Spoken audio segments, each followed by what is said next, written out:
So what happens when you combine House of the Dead? Thank you for rescuing me. With baseball and the Kinect?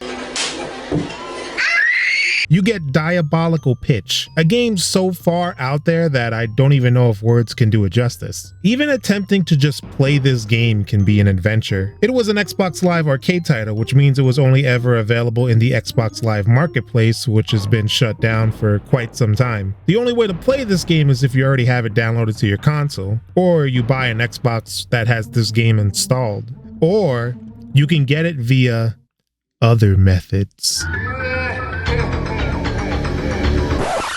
That's fucking illegal. Diabolical Pitch is from the mind of Suda51. Many of you recognize these games that he's behind, but for me, he will always be the guy who was behind that Fire Pro Wrestling game where your wrestler develops severe depression, and the ending of the game is him shooting himself.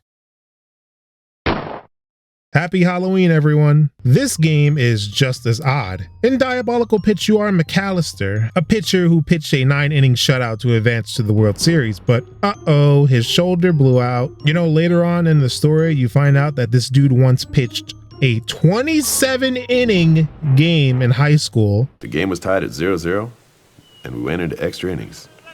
Finally had to call it quits in the 27th inning. Damn. So the fact that this dude's arm turned into Smucker's jam really isn't all that surprising. Bro needs to find his high school coach and diabolically punch him in the face for this shit. So anyway, he's so depressed by this, he blindly speeds down a highway into oncoming traffic and collides head on with a truck. The next thing you see is this, I think, animatronic cow in a suit. He gives you this super powered arm, and then pretty much you have to defeat everyone in this weird theme park to make your wish come true. That sets the stage for this game's gameplay.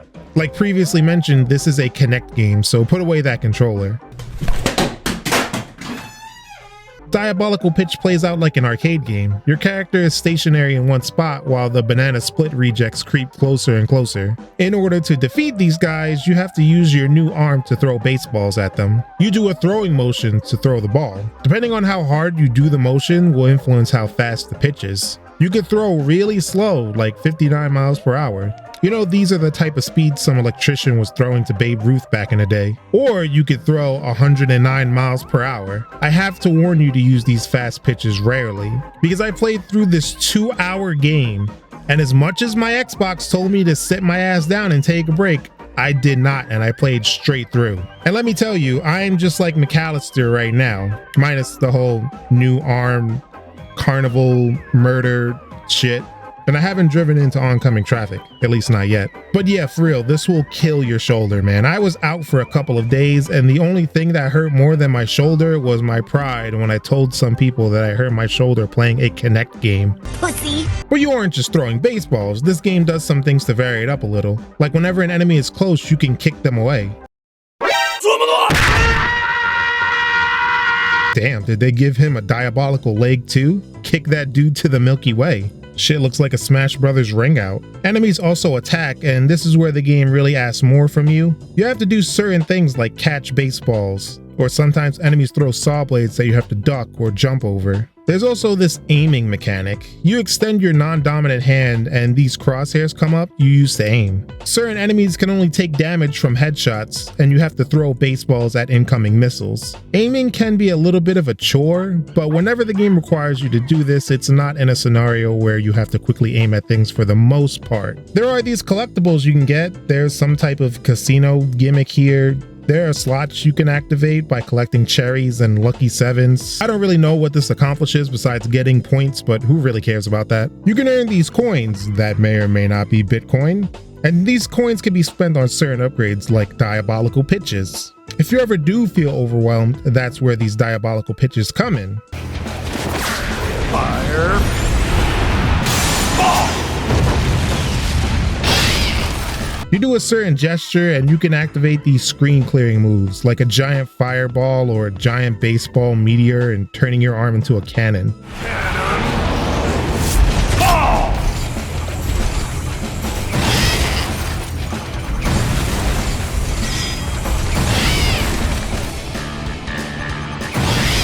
Unfortunately, these aren't balanced at all. The only ones that are worth a damn in my opinion is the electric ball and the liner, where you summon an electric baseball bat and hit baseballs back at enemies without having to aim, unlike the cannon. Liner, ball!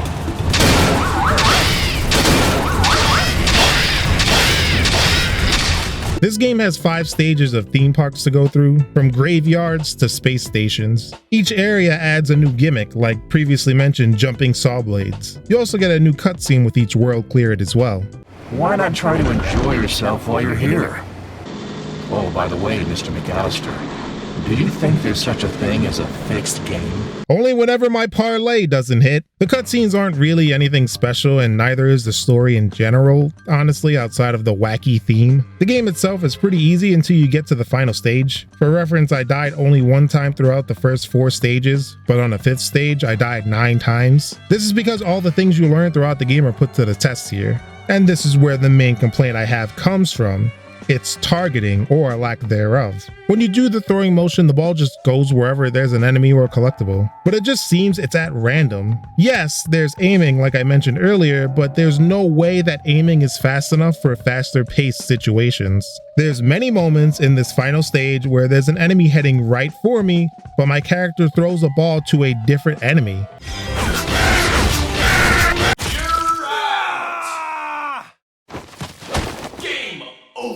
This is #1 bullshit. Besides that, the game works fairly well, honestly. There's no weird tracking errors, and the game is pretty enjoyable. The 2-hour length of the game is perfect because if it was any more than this, it would have gone a little old. The final boss is this giant princess robot doll thing. You throw at her arms while she and her cronies attack, then you throw balls into her mouth. Hey, yo! So let's use our diabolical pitch to kill this diabolical bitch.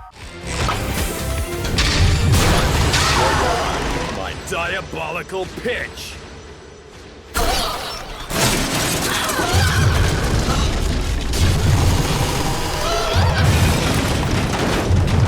The ending is McAllister wishing he had his pitching arm back, and then he gets it. The end.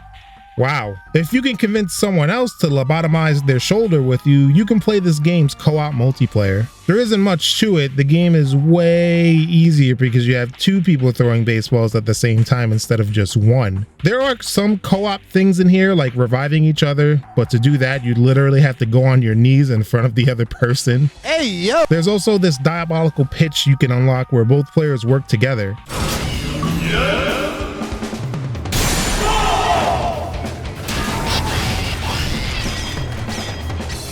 Overall, it's a fun time. Diabolical Pitch released to nothing. I mean it, nothing. The reviews that were out there were way overly negative in my opinion, like 3 out of 10. Come on, give me a break. Also, what kind of fucking word is a niggles anyway? Like, what is that? The game didn't sell all that well either. There were only 573 players in the first week of this game's release, and years would pass by. The Kinect would be abandoned and the 360 store would close, which means Diabolical Pitch is put in a weird spot. There's no way for the average person to currently play this game, which is really a shame. I'm not here to tell you that this is some sort of all-time forgotten great game or anything, but it has a unique aesthetic along with the novelty of being a Kinect game, along with the novelty of being baseball Halloween themed. I mean, this is one of the very, very few games that's Halloween sports themed, so I guess don't expect one of these kind of videos next year. Well, screw it. I'm going to ice my shoulder. Peace.